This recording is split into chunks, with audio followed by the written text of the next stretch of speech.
All right, I'm looking at the headline. College football transfer portal winners and losers. Penn State and Oklahoma improve. ACC teams implode in spring. Guys, honestly, that's really not painting the full picture for the Atlantic Coast Conference, and here's why.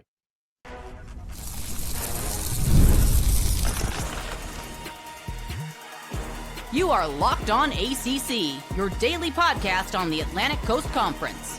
Part of the Locked On Podcast Network, your team every day. Shout out to the everydayers, and thank you so much for making Locked On ACC your first listen and your first watch. We're available free wherever you get your podcasts. We're free on YouTube. We're part of the Locked On Podcast Network, your team every day. He is Kenton Gibbs from Locked On Wolfpack. I am Alex Donno from Locked On Canes. Today's episode is brought to you by the Amazon Fire TV Stick 4K. Turn any TV into your Xbox. No console needed. Head to Amazon.com/Fire TV Locked On to learn more. On this episode, we'll talk about a certain former Texas quarterback who was allegedly being offered $6 million NIL packages to play one more year in college, opted for the NFL draft, where he will be making just over $1 million for each of the next 4 years. Was it worth it? And he was linked to at least one ACC school, by the way. We'll talk about this alleged ACC implosion. Now, Kenton, I got no beef with CBS Sports, who published this article. There was actually some very useful information in the article for people like you and me and all of our listeners who follow the transfer portal. But the headline here, Penn State and Oklahoma improve, ACC teams implode in spring. Now, there was definitely one ACC program that literally imploded in the spring transfer portal, but isn't like the picture that's being painted here as if the ACC totally struck out in everything transfer portal. They do realize that on 24/7 Sports, which is owned by CBS, 3 of the top 10 transfer portal classes in the country, 3 of the top 10, Miami, Florida State, and North Carolina, are in the ACC. That's not bad to have 3 out of the top 10. Have I not told y'all this? Have I not warned y'all about this? The perception of the ACC is so negative that anything dealing with the ACC at a high level will be framed as a negative. ACC teams implode? Who imploded? Who's under over got significantly worse based on what we saw in this spring? I would say Cal, maybe. Actually, no, I'd say Cal definitely. And UNC maybe. That's it. That's who else, Donno? Did you see a mass exodus going out of Miami? NC State lost one linebacker on a defense that already was not said to be the new great coming into the season. But I haven't heard of anybody having these big sweeping, oh man, SMU can't hold on to their guys. Oh man, Boston College and Bill O'Brien, what are they going to do? I have not heard that out of any school in this spring portal. So again, I want to know who outside of the 2 we mentioned are the teams that are imploding. And here's the worst part. There are plenty of conferences that are also having a team or 2 have a similar situation at the end of spring. So what are we really looking at here in terms of, there's implosions all over the ACC? And I wouldn't even, obviously North Carolina's lost a ton of players, but again, they got a top 10 incoming class. So when you make a big coaching change like they did and a huge administrative change, they got a new general manager. Bill Belichick is now there. So obviously they're replacing a ton of guys. So I wouldn't call that an implosion because they've done a pretty good job bringing guys in the transfer portal. Another one, I guess this is fair, but this is a team we don't think about a whole lot because I think their over-under went from like 3.5 wins to 3.5 wins despite losing a ton of guys, and that's Stanford. So Stanford, with, firing their former head coach, Troy Taylor, they had a lot of turnover, and a lot of it happened even before the transfer portal officially opened. I think it was back in March. So before the portal opened in April, they made the coaching change. So they lost a lot of guys there. Cal, which makes sense, right? I mean, Cal lost basically their entire team into the transfer portal. But they also, Kenton, in this article, they consider Syracuse to be one of the losers. And that might be overstating a little bit. They say, besides Trevor Pena, who obviously was their most impactful loss, they say standout defensive tackle Murad Watson also hopped into the portal this spring. It's a tough 1-2 punch of losses, although Fran Brown is confident in his next man up mentality. But yeah, so Syracuse had a couple big losses, Kenton, but I also think they upgraded their quarterback situation with Steve Angeli, so it's not all bad. Here's what I'm confused about. And this is why, again, sometimes when you put 2 and 2 together, it doesn't make sense. Everybody continues to scream, oh, quarterback is a premium position. You got to get better at quarterback. Any chance you get to get better at quarterback, you take it. You need a better quarterback, need a better quarterback, need a better quarterback. Okay, fine. They went and got a better quarterback. And you call them a team that is imploding because they lost a receiver and a defensive tackle. And don't get me wrong, those are both very valuable pieces. The quarterback is going to be there for 2 years. Trevor Pena was guaranteed to be out of the door after this year. I get it. The defensive tackle, he had a lot of eligibility left, for sure. I'm not going to deny that. But again, I'm sitting here saying to myself, why are we always, again, the ACC always gets this terrible rap of, oh, yeah, they're just so bad, so low down, or so lowly and downtrodden. I am looking at the rest of the country saying there are plenty of teams losing guys. We know that it's an exceptional case in the case of a Cal. We know that. Put them to the side. Have we not seen a bunch of teams suffer a big loss or two? Like, what are we really doing here in terms of saying teams are imploding? Imploding? Because to me, imploding knocks you down the rung, to me. That's what I look at when I say imploding. It's the same way if I was to say, oh, this team got massively better. Okay, so you need to go up a rung. If I think that you got a better running back than you had last year, but I think that he's marginally better, and I think, oh, he's good. The guy you had last year was good. What does that do? I look at these teams and I'm saying, we knew coming into the year, Syracuse had one of the toughest schedules in the nation. We knew 6 wins is over the moon for Syracuse this year because, again, they got a tough schedule. Why are we now looking at them and saying, oh, you're so much worse now? Are they? Are they really? Love Trevor Pena. Love what he did, but I don't think that he's that dynamic of a playmaker to say you offset not only a new quarterback that people believe is better, but again, you're that good to where we expect you to take this team down the rung regardless. It's just not that. Well, I want to talk about who I feel should be considered portal winners in the ACC when we come back. And by the way, Kenton, I hope you're not getting too comfortable because even though like players already had to file their paperwork, that deadline was on Friday, the 25th. Some of that paperwork has been a little bit delayed. You're still seeing names into the portal today, and teams can still, for the next several weeks, can still sign players. So, by the way, there are teams out there in the ACC that are not done yet bringing in new talent, and we're certainly not done yet. We're only getting started on this brand new episode of Locked On ACC. You want to keep it locked. We're having so much fun these NBA playoffs at FanDuel.com. Playoffs are in full swing now, and FanDuel is giving new customers an incredible way to get in on the action. Right now, when you join FanDuel and place your first $5 bet, you'll get $250 in bonus bets if your bet wins. I mean, if you've got a great hunch for tonight, all you have to do is bet $5 on it, and when you win, it's like magic. $250 of bonus bets gets right there into your account. It really is a beautiful thing. I love how FanDuel makes betting so easy, whether it's picking my favorite team or diving into player props, from 3-pointers to steals to assists. FanDuel has so many ways to bet your favorite player props. Plus, after the game tips off, you can even combine live prop bets into a same-game parlay for a chance to win big. Do not miss out. Head to FanDuel.com and claim your $250 bonus bet today with FanDuel. Thank you so much for making Locked On ACC your first listen and your first watch today. We're available free wherever you get your podcasts. We're free on YouTube. We're part of the Locked On Podcast Network, your team every day. So as mentioned, Kenton, the ACC does have 3 of the top 10 ranked transfer portal classes in the country. I'll give you the top 10 in order. LSU, number 1, Texas Tech. That oil money is flowing over there in Lubbock. They've got the number 2 portal class in the country. Ole Miss at number 3, Miami at number 4. Miami just had a flurry of commits over the weekend, Kenton. They actually, one of those guys was Kamal Bonner, who played at NC State, linebacker.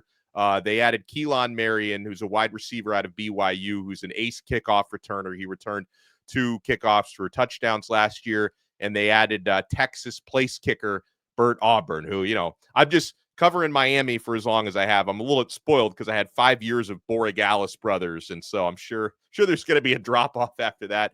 But it is what it is. So Miami comes in at number 4, then Oregon at 5, Florida State at number 6. They have had some portal losses, but they've had good portal gains. Probably back in the January portal, Deuce Robinson, wide receiver, was one of their biggest ads, but they've had a good portal overall. Mizzou at number 7, Auburn at number 8, North Carolina at number 9, Kentucky at 10. Now, Kenton, for UNC, obviously it's been more quantity than quality, but they've gotten a little bit of both. Like UNC actually just landed a really good defensive tackle out of Florida, DeAndre Robinson, who just signed there within the last couple of days, and they're getting a visit from Florida safety Gregory Smith III, who might decide to join his former teammate there. So they brought in 30 players between the January and April portals, but again, coaching change, a lot of guys jumped in. They've had to go for volume, but they've gotten kind of a good mix of quality and quantity there. All 3 of these teams have done a fantastic job in the portal, and this is exactly why I say that it's a bit of a hit piece to say, oh, these ACC teams are imploding in the portal. Because, again, more than not, teams have either gotten better by the portal or been kind of neutral.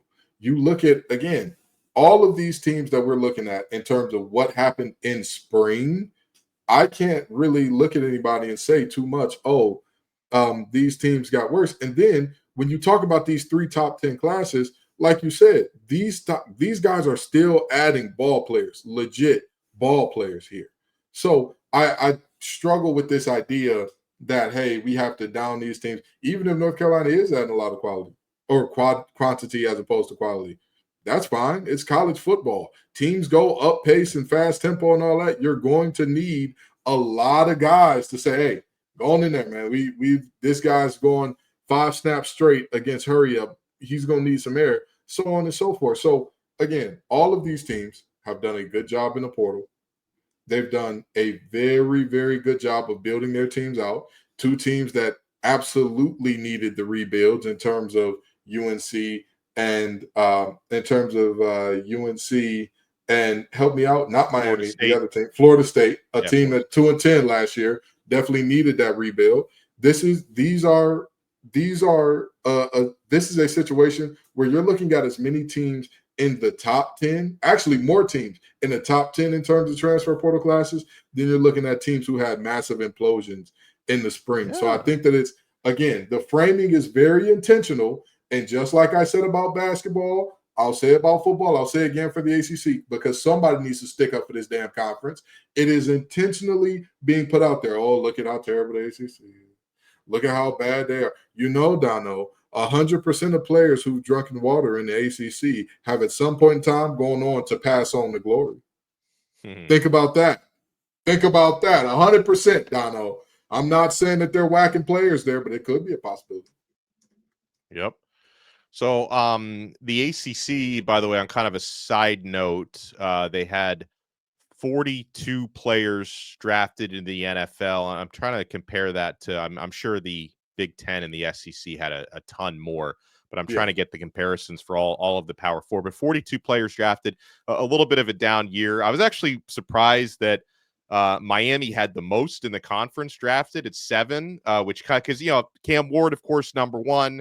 They had Elijah Arroyo drafted in the 2nd round, and then it was like a big gap into day 3, but they ended up with 7 guys. Virginia Tech actually had the 2nd most players drafted in 5. So it was a little bit of a down year, but hopefully there's a whole bounce back for the conference coming up next year. Absolutely. And again, this is a lot like we talked about during March Madness. It was a down year. If this becomes a trend or a pattern, then it's something to discuss. But again, we knew coming into the year, hey, this may not be a great year for the ACC. And with some of the things that we saw transpire, I mean, what were we expecting in terms of guys getting drafted? Multiple guys that were supposed to be drafted out of the ACC either suffered injuries or had their spot taken just because they were not good enough, with all due respect. So, there are plenty of guys all over the place that I'm saying to myself, again, the ACC will be back. We'll be fine. This was just a down year. Hopefully it does not turn into a down decade. And then you're talking about, oh, that's a trend now. Oh, that we have a lot of data to show this conference is not keeping up and competing with the others in the Power Four. Then there's a conversation to have. But right now, I'm looking at a down year and saying, hey, it happens from time to time. Yeah, and here's the comparison. So the SEC had 79 players drafted. Big Ten had 71. Then it was the ACC with 42 and the Big 12 with 31. So third out of the four Power Four. Obviously, there's a decent gap, a 29-player gap between the ACC and the top two conferences. So hopefully we can close that a little bit more. But going back to the transfer portal, most impactful losses for the ACC so far, players who transferred and left the conference. You get. I think we probably agree on the one from the spring here, and then I'll give you the one from the winter window. But who do you think was the most impactful loss for the ACC in the spring? Oh, I think it's Trevor Pena by a mile. I don't think that. Not Jaden Ott. Oh, I'm sorry. You know what? I will say both. This. I go both. I will say this. I would say Jaden Ott has the potential to be the most impactful. He has the potential, but based off last year's production of what we saw from him, I'd say it's Trevor. I'd say it's Trevor because Trevor was fantastic. There was no, up and down, inconsistent injury thing going on there. Jaden Ott, if healthy, yes, he's that guy. Yep, no doubt about it. If healthy is a big thing to say in a sport like football when you play a position like running back. Yeah, he's in Oklahoma now, which I guess their offense was terrible last year. I mean, I guess historically Oklahoma seems like it could be a good fit for Jaden Ott. So we'll see how it works out there. I've kind of rooted for Brent Venables to fail and you know why I root for Brent Venables to fail? Because I want it to get to a point where he ends up reuniting with Dabo, just for the story that he gets fired by Oklahoma. He becomes toxic, and he has to go work for Dabo Swinney again. I'm kind of rooting for that. Tom Allen ain't leaving. He's not getting unhanded from Clemson for quite some time. Okay. But isn't Tom Allen? Isn't he an older fella? Isn't he he's probably ready to retire pretty soon? Give it a couple. Eventually, that reunion between Venables and it's going to happen. I agree, but I don't think it's this time around. I don't think because I think that the way this is timing up, them OU fans are not going to deal with another season like last season and say, oh, yeah, it's okay that we lost to Navy and won 6 games. Yes, that's the expectation here. People were ready to run Lincoln Riley out of that place for not winning playoff games. And now they're like, well, maybe we could get 7 wins. Yeah, we could do it. We could totally do it. So, I think he'll be on the market much sooner than Dabo will be on the market for a new defensive coordinator. By the way, Tom Allen, he's only 55 years old. I was trying to move him into Del Boca Vista, but he's a lot younger than I thought he was.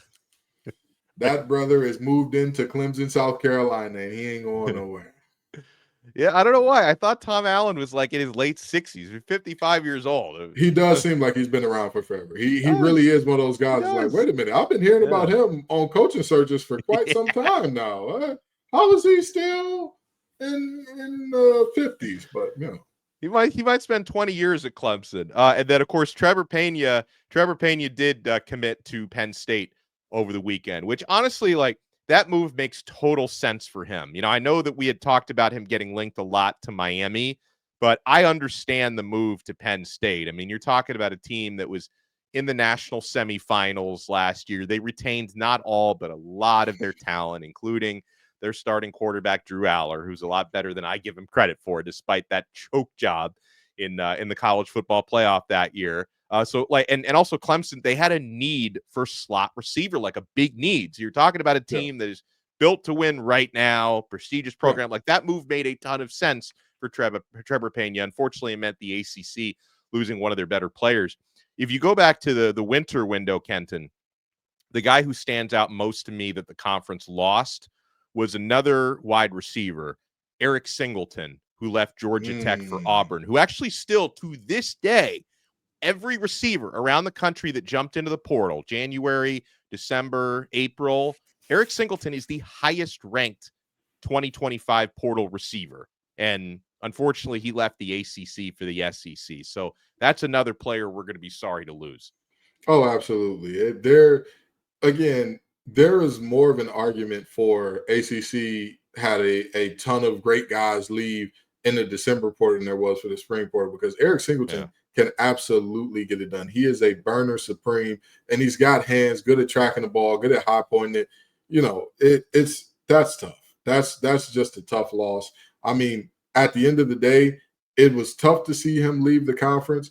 And when you talk about moves that make sense or don't make sense, that move had to make dollars and cents, because you cannot look at Auburn's quarterback situation and say, oh, yeah, that's definitely better than what we have here at Georgia Tech, where we have not one, but two quarterbacks that have played a good amount of football because of the injury to Haynes King last year, where we saw Pyron have to step in and be the guy for some time there. So, you know, it's at the end of the day, guys are doing what they think is best for their career and all that. I'll never fault them for it, but sometimes it comes at the expense of the good old ACC, and we got to live with that too.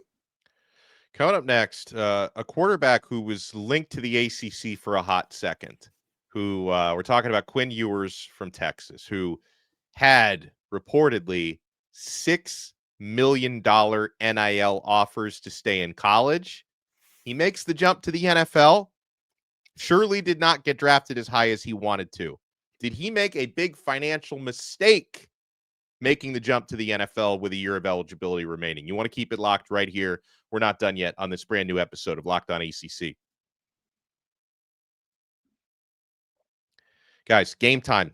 It's the only ticket app that Kenton and I use, because we're always getting the best deals, including last minute. Sometimes I book them early. Sometimes I book them late.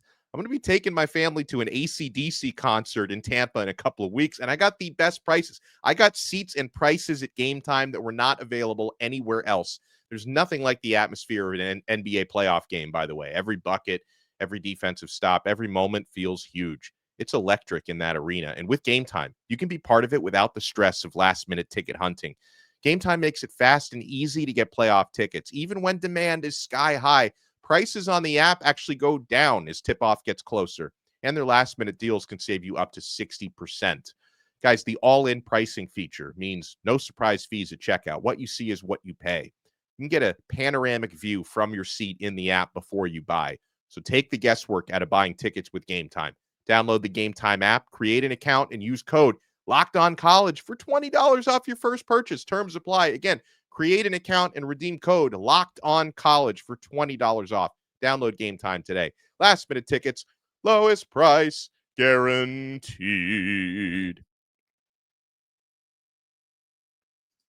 Thank you so much for making Locked On ACC your first listen. For your next listen, make sure you check out our other shows. Kenton, Gibbs, and Grayson Boone host Locked On Wolfpack, giving you updates on everything NC State. I host Locked On Canes, giving you updates on everything Miami Hurricanes. And, you know, Kenton, going back to, January, even before the Texas college football playoff run came to an end, I was hearing some rumblings that Quinn Ewers could be someone that, Miami could be really interested in, like, making him an offer, trying to get him to, because this was before Miami ended up landing Carson Beck, of course. The Quinn Ewers could be a person of interest, right? We knew Miami wanted to make a big splash at quarterback.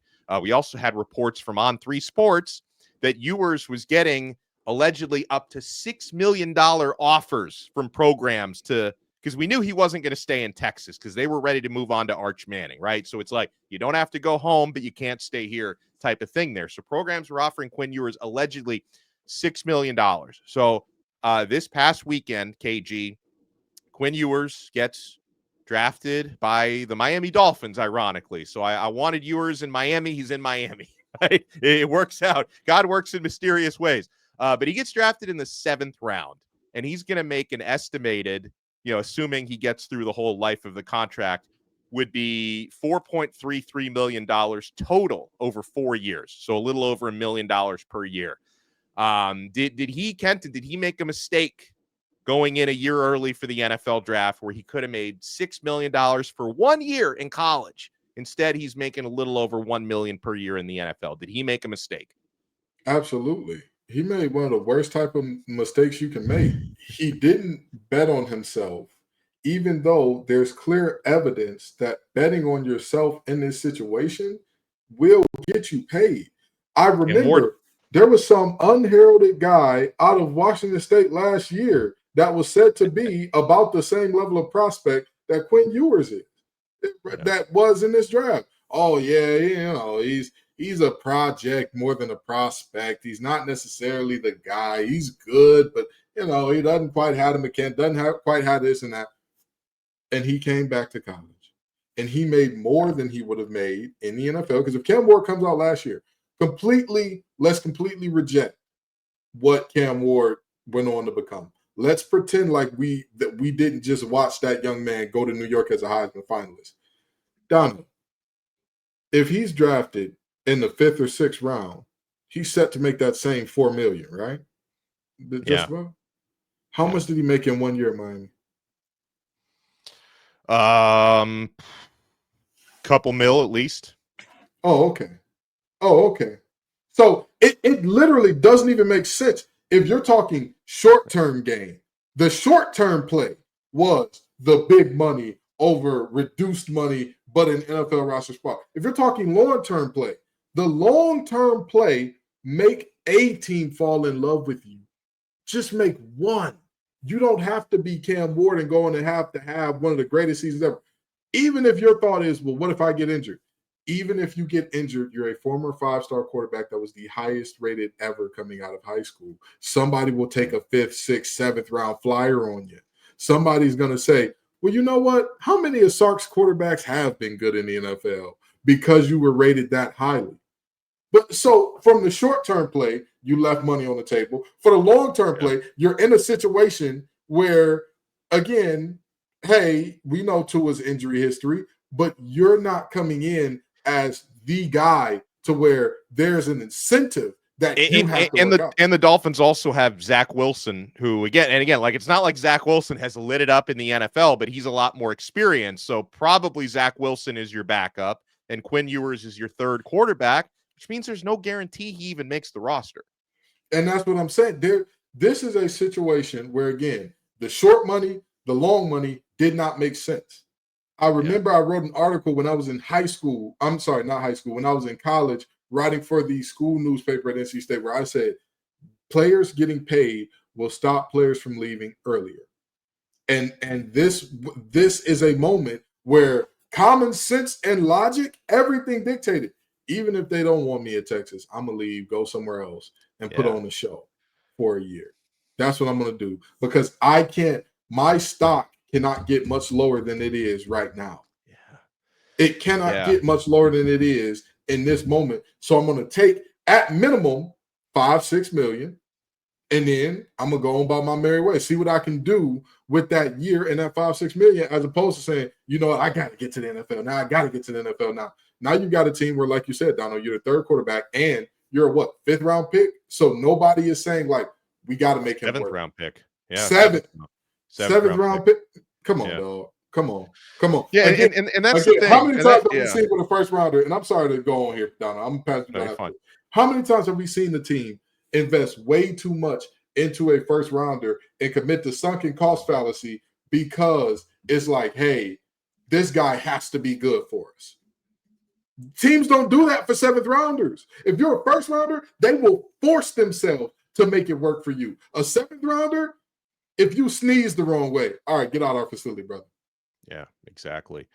And the thing about Ewers, like, you know, I've been doing a lot of reading about his situation since the draft, and like, you know, people that are on like the pro Ewers side, like pro him making the move, will point out, and I have no reason to believe this isn't true. It seems to be true. Like money, like it's not a big driving factor for him. Now, I still think he made a mistake here, but they'll talk. So apparently Ewers, when he was at Texas, actually did not accept a collective NIL deal. He only did like traditional, hey, I may advertise for certain companies, but he actually did not take money from the Texas collective. So he may have already left millions of dollars off the table at Texas. So people say, hey, his decision is not driven by money, which I can respect it from that point of view. And, about Ewers, because remember, he started his career at Ohio State, transferred to Texas. He really didn't want to play for a third team.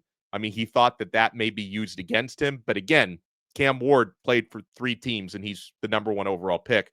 And so, okay, so even if his decision was clearly not driven by money, still, you bet on yourself, you play 1 more year in college. I think he could have played his way up from 7th round pick. Maybe could have played his way into 3rd, 2nd round pick. So he should have made that bet on himself.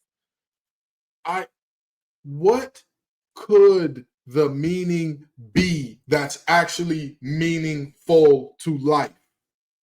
What could the meaning have been? What could have mattered to him that much to say this now makes sense? Even if we completely take the money out of it.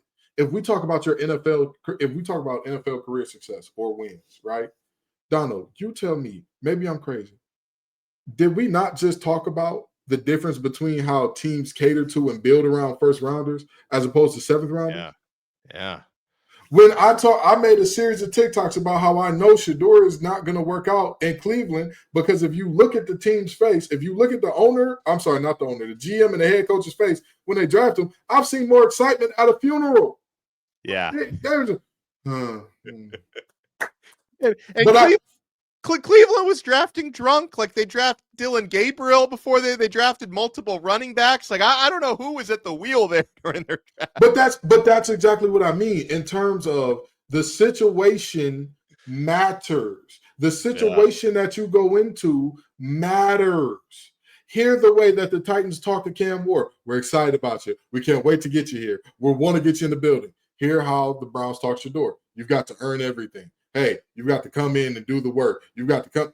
If we're talking about his legacy was what was most important to him, if you go back to play for a 3rd team, as embarrassing as that may be, whatever the case may be, you prove yourself to be worthy of again, even if we say he's not the talent that Cam Ward is, so he never would have been 1st overall, you can play yourself into a team reaching for you. Look at Jackson Dart.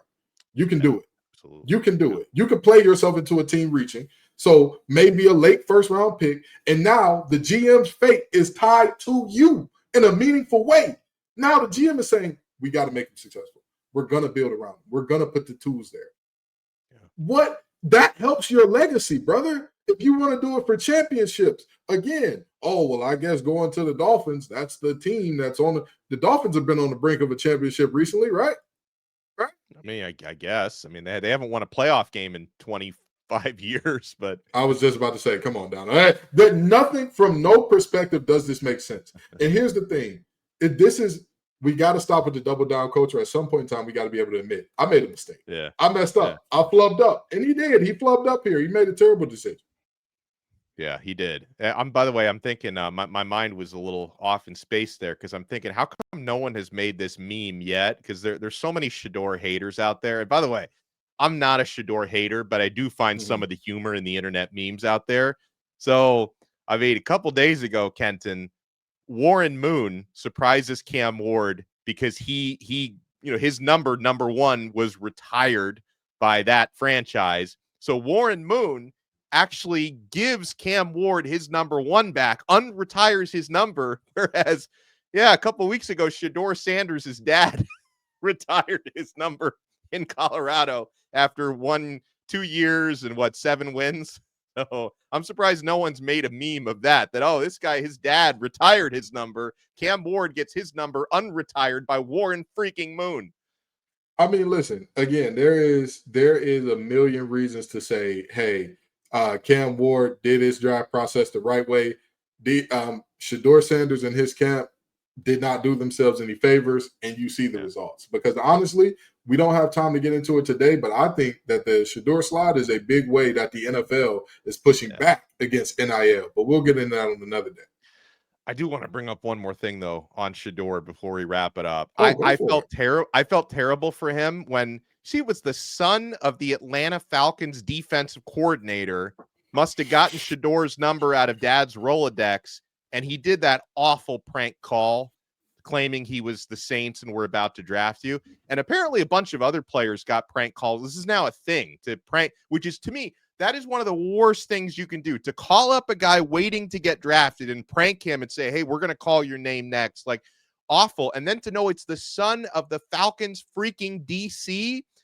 I don't care if he's a grown-up now, the son. If I'm dad, I am grounding that dude for life. Like, that is an awful look. And you want to talk about, abusing privilege and growing up with a silver spoon in your mouth. That dude should be grounded forever. Take the car keys away from him.